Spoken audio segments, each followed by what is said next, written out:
आज के दौर में सोना और चांदी में निवेश करना एक ट्रेंड बन चुका है और अच्छी बात यह है कि अब आपको इन्हें घर लाने की जरूरत नहीं है। आप सीधे अपने मोबाइल से डिजिटल गोल्ड में पैसा लगा सकते हैं। लेकिन जब भी आप डिजिटल सोने में निवेश करने जाते हैं तो दो नाम सामने आते हैं, गोल्ड ईटीएफ और गोल्ड म्यूचुअल फंड। अक्सर निवेशक इन दोनों को एक ही समझकर भ्रमित हो जाते हैं, जबकि दोनों में बड़े अंतर हैं। अक्सर लोग गोल्ड ईटीएफ और गोल्ड म्यूचुअल फंड में कंफ्यूज रहते हैं, इन्हें एक जैसा ही समझ बैठते हैं। इन दोनों के जरिए आप पैसा सोने पर लगाते जरूर हैं, लेकिन दोनों में अंतर होता है, जिसके बारे में हर किसी को समझना जरूरी है। Gold mutual fund gold ETF और गोल्ड माइनिंग कंपनियों से संबंधित परिसंपत्तियों में पैसा लगाता है और सबसे बड़ी सुविधा यह है कि इसमें निवेश के लिए डीमेट खाते की जरूरत नहीं होती है। वहीं गोल्ड ईटीएफ में आपका पैसा सीधे बुलियन या फ्यूचर कॉन्ट्रैक्ट में लगता है और इसके लिए ब्रोकरेज ऐप के साथ डीमेट खाता होना अनिवार्य है। इन अंतरों को समझना बेहद जरूरी है ताकि आप सही विकल्प चुन सकें। आइए जानते हैं कि गोल्ड ईटीएफ और गोल्ड म्यूचुअल फंड के बीच क्या अंतर होता है।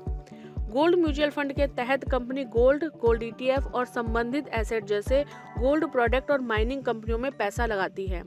वहीं गोल्ड ईटीएफ के तहत आपका पैसा बुलियन या फ्यूचर कॉन्ट्रैक्ट में लगाया जाता है। गोल्ड ईटीएफ एक इंस्ट्रूमेंट है जिसके जरिए गोल्ड के प्रदर्शन का आकलन होता है।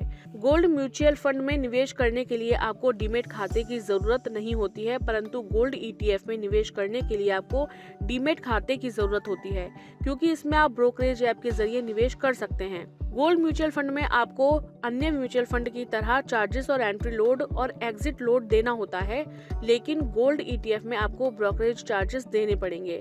गोल्ड म्यूचुअल फंड में होने वाले फायदे कैपिटल गेन टैक्स में आता है, इसलिए इसमें एसटीसीजी और एलटीसीजी टैक्स लगेगा। साथ ही इसमें आप एसआईपी के जरिए भी निवेश कर सकते हैं, लेकिन गोल्ड ईटीएफ में आपको एसआईपी का ऑप्शन नहीं मिलता है। इन दोनों के बीच एक और महत्वपूर्ण अंतर है चार्ज और एसआईपी का। गोल्ड म्यूचुअल फंड में आपको एंट्री लोड और एग्जिट लोड जैसे सामान्य म्यूचुअल फंड शुल्क देने पड़ते हैं, जबकि गोल्ड ईटीएफ में आपको ब्रोकरेज चार्जेस चुकाने होते हैं। निवेश की सुविधा की बात करें तो म्यूचुअल फंड में आप एसआईपी यानी सिस्टमैटिक इन्वेस्टमेंट प्लान के जरिए छोटी रकम से शुरुआत कर सकते हैं, लेकिन गोल्ड ईटीएफ में एसआईपी का विकल्प उपलब्ध नहीं होता है।